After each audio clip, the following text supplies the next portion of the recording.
माझा आमदार साहेब तुम्हाला प्रश्न आहे, महाविकास आघाडी सरकारच्या काळात अर्थमंत्री अजितदादा पवार निधी देत नव्हते असे शिंदे गटाच्या आमदारांचा आरोप आहे, तर कितपत सत्य आहे? अजितदादांनी ज्यावेळेस नंतर एक विधानसभेतच सांगितलं होतं कुणाला किती निधी दिला ते, त्यामुळं निधी देत नव्हते, जो पाठपुरावा करतो त्याला निधी मिळतच होता.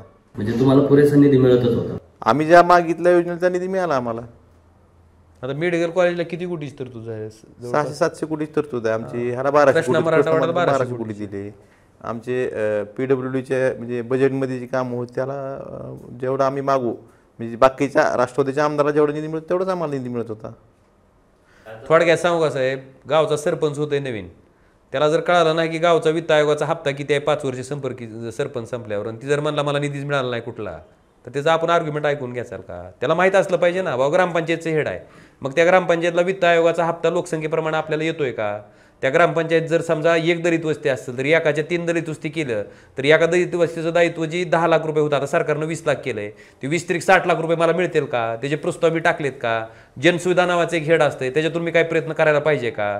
कसं आहे, ग्रामपंचायतच्या ह्या आणि समजा एखाद्या ग्रामपंचायतला व्यायामशाळा पाहिजे, आपल्या क्रीडा विभागाची योजना आहे ना, व्यायामशाळा विकास आणि क्रीडांगण विकास, ही योजना असेल तर प्रपोजल दिल ना ग्रामपंचायत. तिथं कसं असतंय, तुम्हाला जोपर्यंत माहिती नाही तोपर्यंत तुम्ही दुसऱ्याला दोष देण्यात उपयोग नाही. आणि तुम्हाला मी आजही सांगतो प्रांजळपणे, आता ह्या ग्राव लेवलच्या योजना मला ज्या माहीत झाल्या ती आमदार कैलास पाटील साहेबांमुळे सांगतो. मला सुद्धा माहीत नव्हत्या, मी आमदार अशी पण माहीत नव्हत्या, पण ह्या का माहीत झाल्या, ह्यांनी ग्रामपंचायतला सदस्य म्हणून काम केलंय, सरपंच म्हणून काम केलंय.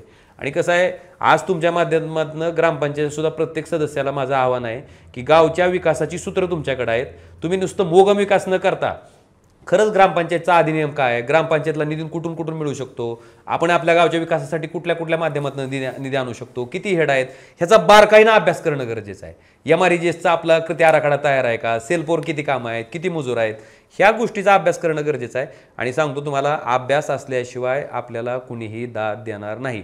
एकदा का ग्रामसेवकाच्या लक्षात आलं की सरपंचाला काही कळत नाही, ग्रामसेवकानं सरपंच पिशवीत गुंडाळला आणि 10व्यावर सोडला म्हणायचं. पुन्हा माझा पुढचा प्रश्न खासदार साहेब तुम्हाला आहे, कर्नाटक महाराष्ट्र सीमावाद प्रकरणी ज्यावेळेस आपले महाविकास आघाडी खासदार जे आहेत ते अमित शहाना भेटायला गेले होते, त्यावेळेस शिंदे गटाचे खासदार आणि ठाकरे गटाचे खासदार समोरासमोर आले होते, त्यावेळेस नेमकं काय झालं? नाही, आम्ही जे अमित शहाना भेटलो ते वेगळ्या ह्याच्यात भेटलो होतो, म्हणजे वेगळी वेळ, आम्हाला तर वेगळी वेळ, शिंदे गटाचे कोण खासदार आमच्या बरोबर नव्हते त्यावेळेस. त्यावेळेस असं आली होती बातमी की तुमच्यामध्ये काहीतरी तुझी झाली? नाही नाही नाही नाही नाही, मला म्हणजे कोण शिंदे गटाचं खासदार नव्हतंच आमच्यासोबत आलेलं, म्हणजे मी आता त्याचा साक्षीदार आहे, कारण मीच गेलो होतो.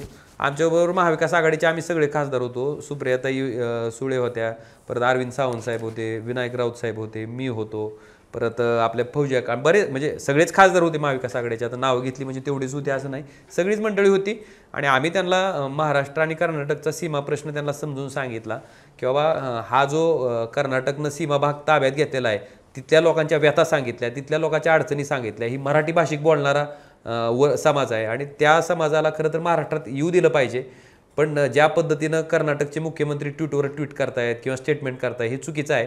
राज्याच्या प्रमुखानं जर अशा पद्धतीनं त्या ठिकाणी मुस्कटदाबी सामान्य जनतेची करत असतील तर हे चुकीचं आहे, हे आम्ही लक्षात आणून दिलं होतं. आणि त्यांनी सांगितलं की मी दोन्ही मुख्यमंत्र्याला बोलवून घेतोय आणि दोन्ही गृहमंत्र्यांना बोलवून घेतोय आणि त्यांना समाज देतोय आणि जे काही कोर्टात निर्णय होईल त्याचा सगळ्यांनी आदर राखावा असं त्यांनी सांगितलेलं होतं.